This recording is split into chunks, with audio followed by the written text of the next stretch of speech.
Almost 1500 international students இன்றைக்கு கல்குரியில் protest பண்ணுறாங்க post graduate work பெர்மிட்டுக்காக. இன்னும் 90 நாட்களுக்குள் இவங்க இந்த நாட்டை விட்டு வெளியேற வேண்டும். இந்த வீடியோவில் உங்களுக்கு நான் கிளியராக எக்ஸ்பிளைன் பண்ணுறேன் நீங்கள் என்ன நடந்திருக்கு, இனி என்ன நடக்க போகுதுன்று. But what do you say to people who say Canada's too full, we need to slow down the immigration? Okay, that is good question. Like Canada is too full. Okay, you guys are right. But legally, if you're on a temporary student visa and you're no longer a student, you do have to go home, right? No, we are applying for the permits. And if they're denied, then you have to go home. Then we have 90 days to get a status. Judiciary review as well. What happens if they keep saying no? Will you guys go home? We can just ask and request First of all, IRCC. we are not here for the permanent residency. I know. I'm saying if they deny your work permit, will you guys go home? First of all, we are here to get the experience only. We are not here to like permanently settling. We are here to get the experience and going back home to mean. We've heard that before, though. We've heard that before. Lots of people say that, and then the rules change 3 years later. Then, oh, maybe I do want permanent residence. Maybe I do want to be a citizen. So I'm just curious, if they do say no to your to your bid to stay, will you go home? It's depend on that time because first my thought and our all friend thought is like to just gain 3 years experience, which we are not even getting. It's a very important question, though. Is like, if the government says, okay, you guys are your time's up, will you go home?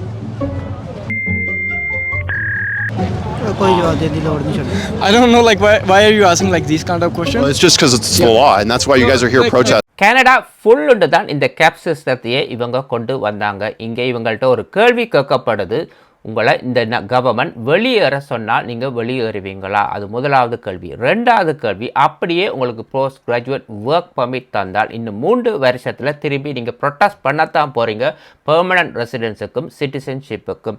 இவங்க இப்போ என்ன சொல்கிறாங்க, இப்போ நாங்கள் protest பண்ண வந்தது post graduate work பர்மிட்டுக்கு தான், இன்னும் 3 வருஷத்துக்கு பிறகு நடக்கிறத அப்போ பார்த்துக்கொள்வோம் என்று. ஸோ இங்கே ஒரு விஷயம் கிளியராக தெரியுது, இந்த ப்ரோக்ராம் எல்லாமே PRக்கான ஒரு pathway தான். Pathway to permanent residency, but our view is that if you come here as an international student and your visa expires and you don't have permanent residency, you need to go home. வணக்கம் எல்லாம், எப்படி இருக்கீங்க? IRCC colleges institute எல்லாருக்குமே message கிளியராக தான் போய் சேர்ந்துள்ளது. இன்றைக்கு students தான் இன்றைக்கு ப்ரொட்டஸ்ட் பண்ணுறாங்க, சிஸ்டத்தில் அப்டேட் பண்ணவில்லை என்று. இது ஒன்றும் ஸ்டூடெண்ட்ஸுக்கு புதுசல்ல. IRCC மினிஸ்டர் இங்கே கிளியராக எக்ஸ்பிளைன் பண்ணுறாங்க. Your specific questions on PGWP is that there has been no change. It was always the case that non-credit are not entitled to these postgraduate work permit. So we have not changed any eligibility for that. We continue to work with provinces because the provinces are the ones that have the jurisdiction over the education component. 2024ஆம் ஆண்டு June மாதத்தில் இருந்து நான் credit diploma ப்ரோக்ராமுக்கு வந்து post graduate work permit இனி eligible இல்லை. இந்த news 6 மாதத்துக்கு முதல்லே அறிவிச்சிட்டாங்க. முதல்ல க்ளோஸ் பண்ணது யார்? எல்லா ப்ரைவேட் காலேஜஸுமே இழுத்து மூடினாங்க. இனிமேல் உங்களுக்கு போஸ்ட் கிராஜுவேட் ஒர்க் பர்மிட் கிடைக்காது இங்கே படிச்சிங்கண்டா. அதே சமயம் வந்து ஒரு சில இன்ஸ்டிடியூட்டில் வந்து கெனடியன் இன்ஸ்டிடியூட்டில் வந்து இந்த ப்ரோக்ராமை வந்து ரிமூவ் பண்ணி டீச்சர்ஸுக்குமே லே ஆஃப் வழங்கியிருக்கிறாங்க. ஸோ இந்த நியூஸுக்கு பிறகு ஜனவரி என்ரோல்மெண்ட், ஏப்ரல் என்ரோல்மெண்ட்கான டிபாசிட் பணங்கள் எல்லாத்தையுமே ஸ்டூடெண்ட்ஸுக்கு திருப்பி கொடுத்துட்டாங்க. இங்கே வர வேண்டாம் படிக்க, இந்த கோர்சஸுக்கு உங்களுக்கு இனி போஸ்ட் கிராஜுவேட் ஒர்க் பர்மிட் கிடைக்காது. பர்டிகுலராக இந்த பொட்டேஜ் காலேஜை பாருங்கள், இவங்க வந்து ஒரு பிஸ்னஸ் ஒன்று செஞ்சுருக்கிறாங்க, ஒரு சான்ஸ் ஒன்று எடுத்துருக்குறாங்க. அதே நேரம் இந்த ஸ்டூடெண்ட்ஸ் ஒன்றும் அவ்வளோ முட்டாள் இல்லை, அவங்களுக்கும் தெரியும் இங்கே வந்தால் இந்த ப்ரோக்ராமுக்கு வந்து தங்களுக்கு போஸ்ட் கிராஜுவேட் ஒர்க் பர்மிட் கிடைக்காது, இருந்தாலும் ஒரு சான்ஸ் ஒன்று எடுப்போம். இன்றைக்கு இவங்க ப்ரொட்டஸ்ட் பண்ணுறாங்க. IRCC வெப்சைட்டில் வந்து இந்த நியூஸை அப்டேட் பண்ணவில்லை என்று. அப்படி பார்த்தா இங்கே மூடிட்டு போன எல்லா ப்ரைவேட் காலேஜஸுமே இந்த மடையங்களா, அவங்களுக்கு எல்லாருக்குமே நல்லா தெரியும். Jaspinder Kaur graduated last month with a diploma in business management from Portage College. Her family back home in India spent $32,000 for her to complete the 2-year program in Calgary. She dreamed of working in Canada, but now she's left in limbo.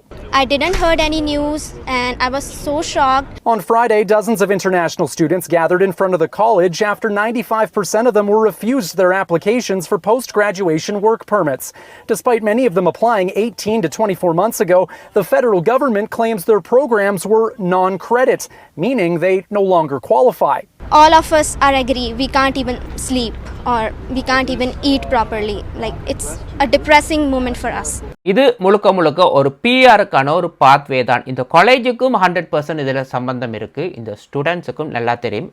படிப்போம், diploma எடுப்போம், அதுக்கு பிறகு அதை தான் இந்த protest. அப்படியே work permit கொடுத்தா இன்னும் 3 வருஷத்தில் திரும்பி பிஆருக்கு ப்ரொட்டஸ்ட் பண்ணத்தான் போகிறாங்க.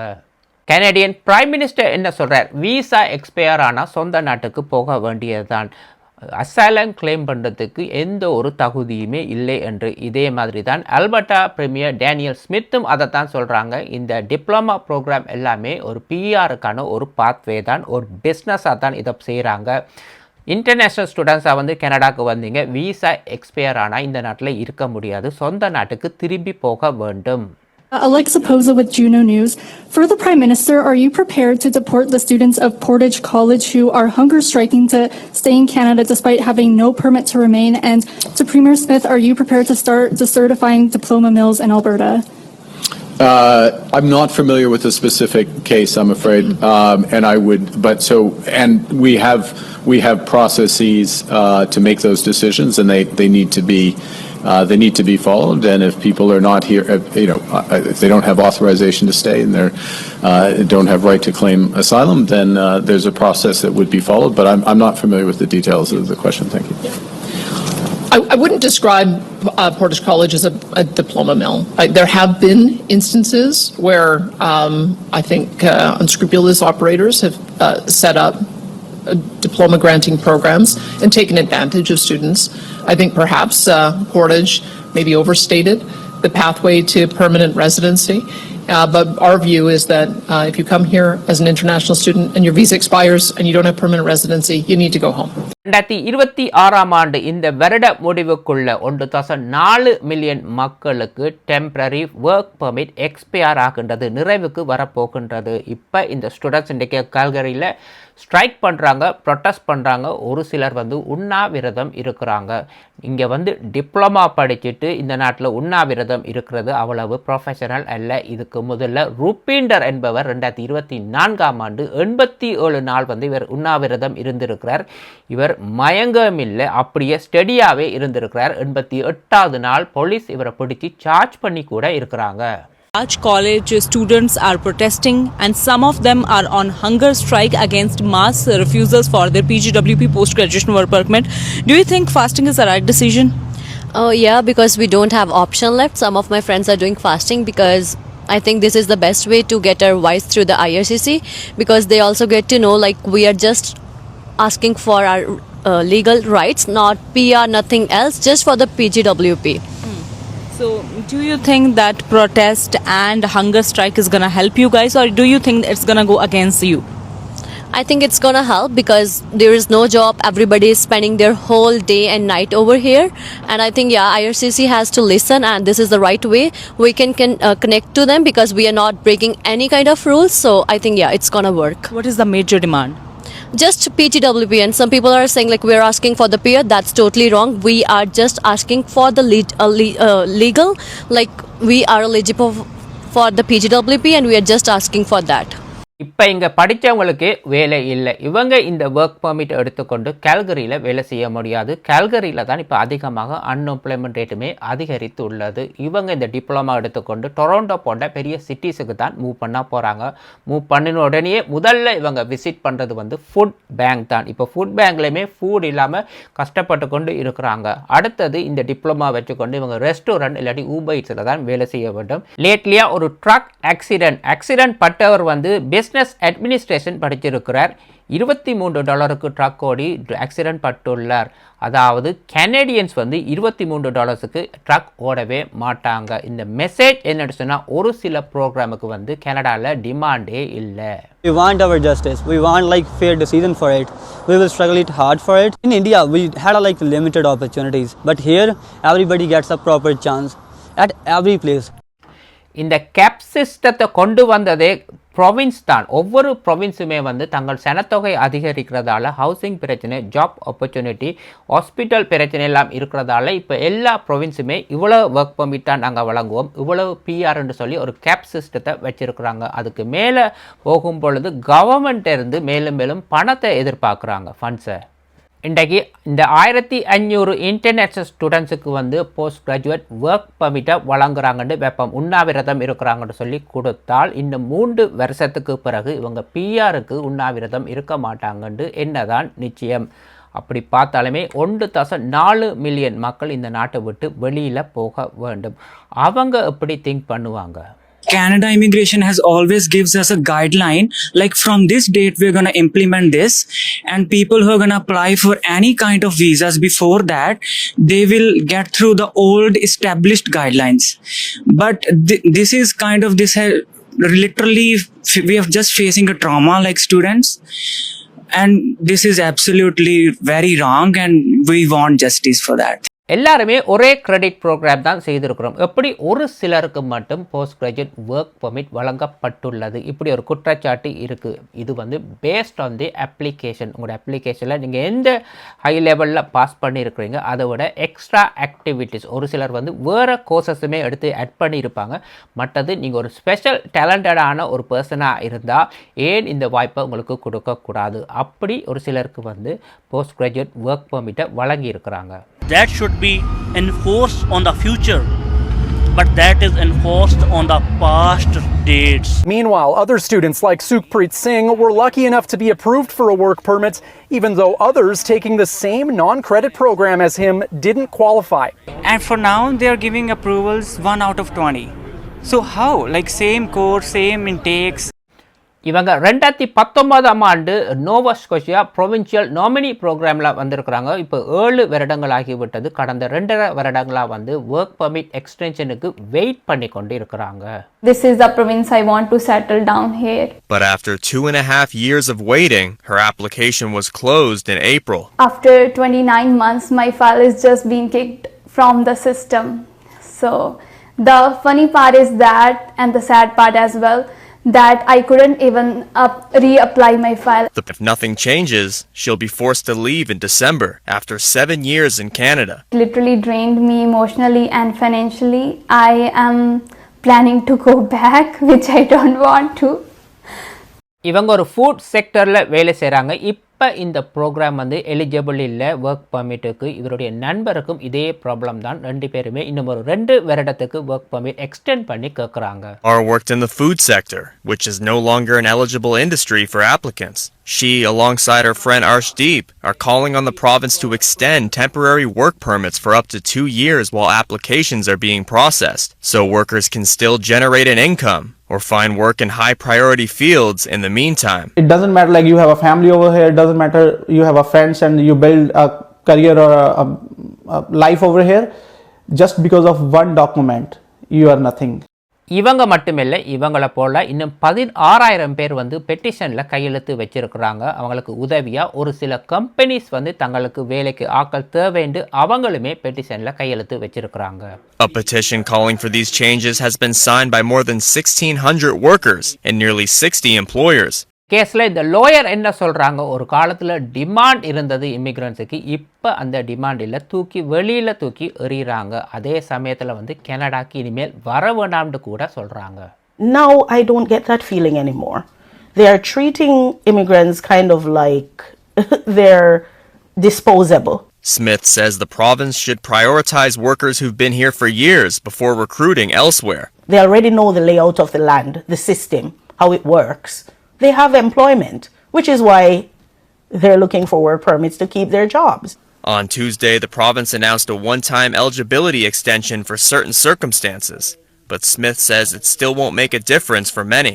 I would not encourage myself to come to Canada in this kind of situation I'm now seeing.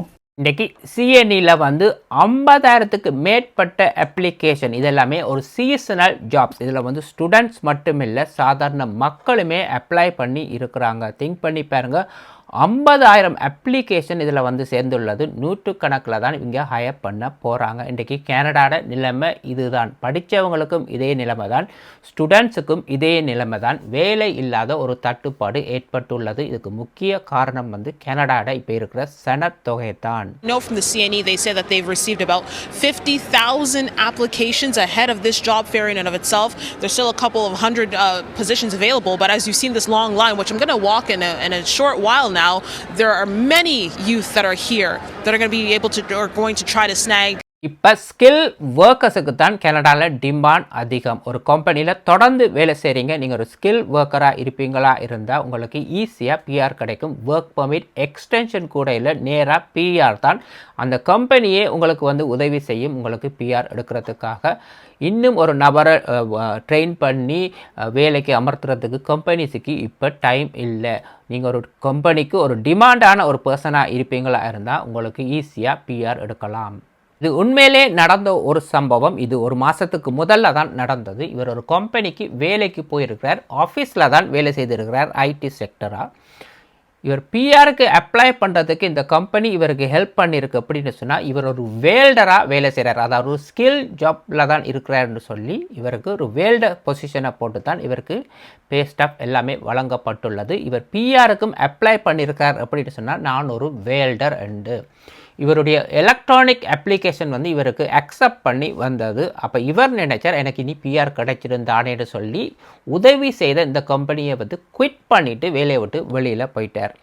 இவருடைய அப்ளிகேஷனில் அடுத்த ப்ராசஸிங் என்னென்னு சொன்னால் இவர் வேல்டராக வேலை செய்கிற ஒரு சில படங்களை எடுத்து இமிக்ரேஷனுக்கு அனுப்ப சொல்லி ஒரு மெயில் ஒன்று வந்தது. இவரால் திரும்ப அந்த கம்பெனிக்குள்ளே போக முடியலை. இவர் குவிட் பண்ணினதால் அதே நேரம் இந்த கம்பெனி அறிவித்து விட்டது இவர் இந்த வேலையை விட்டு குவிட் பண்ணிட்டார் என்று. இவர் குவிட் பண்ணினதால் இவருடைய அப்ளிகேஷன் எலக்ட்ரானிக் அப்ளிகேஷனை வந்து அவங்க ரிஃப்யூஸ் பண்ணிட்டாங்க. இவருக்கு இனிமேல் பிஆருக்கு அப்ளை பண்ண முடியாது. இல்லை, நான் என்ன சொல்ல வரேன்னு சொன்னால் ஒரு அப்ளிகேஷன் ப்ராசஸிங் முடியும் மட்டும் எந்த ஒரு வேலையுமே நீங்கள் குவிட் பண்ணக்கூடாது. சிட்டி டு சிட்டி மூவ் பண்ணக்கூடாது. ஒரு இடத்துல சம்பளம் கூட தாராங்கன்னு சொல்லி கூட நீங்கள் மூவ் பண்ணக்கூடாது. இந்த ஃபுல் அப்ளிகேஷன் ப்ராசஸிங் முடியும் மட்டும். இப்போ வந்து இதில் வந்து யாருக்குமே பிஆர் கிடைக்கக்கூடாது, யாருக்குமே போஸ்ட் கிராஜுவேட் ஒர்க் பெர்மிட் கிடைக்கக்கூடாது. எந்த இடத்துலையும் வந்து யாருமே விரும்புறதில்லை. இன்றைக்கி கனடாவோட நிலைமை அப்படித்தான். இன்றைக்கி இருக்கிற டெரஃப் பிரச்சனைகள் எல்லாத்தையும் வைத்து பார்க்கும் பொழுது சனத்தொகை இன்றைக்கு அதிகமாக இருக்குது. மக்களுக்கு வேலை இல்லாத ஒரு தட்டுப்பாடு, இன்ஃப்ளேஷனுமே அதிகமாக இருக்குது. இதனால தான் இந்த பிரச்சனை இன்றைக்கு இருக்குது. இன்னொரு 10-15 வருஷத்துக்கு பிறகு மறுபடியும் இந்த நாட்டுக்குள்ளே இமிக்ரெண்ட்ஸ் வரத்துக்கான வாய்ப்புகள் அதிகமாக இருக்குது. இப்போ இருக்கிறவங்களுக்கும் பிரச்சனை, நீங்கள் இங்கே வாரவங்களுக்குமே இங்கே பிரச்சனை இருக்குது. வேலை இல்லாத தட்டுப்பாடு அதிகமாக இருக்கிறதால தான் மறுபடியும் சொல்கிறேன் இந்த மாதிரி பிரச்சனைகளை வந்து கனடா எதிர்நோக்க வேண்டியதாக இருக்குது. பொறுத்திருந்து பார்ப்போம் இந்த கேஸ் என்ன மாதிரி போய் முடியுதுன்ட்டு. மறக்காமல் கமெண்ட் பண்ணுங்கள். இன்னும் ஒரு வீடியோவில் சந்திக்கும் வரை நன்றி, வணக்கம்.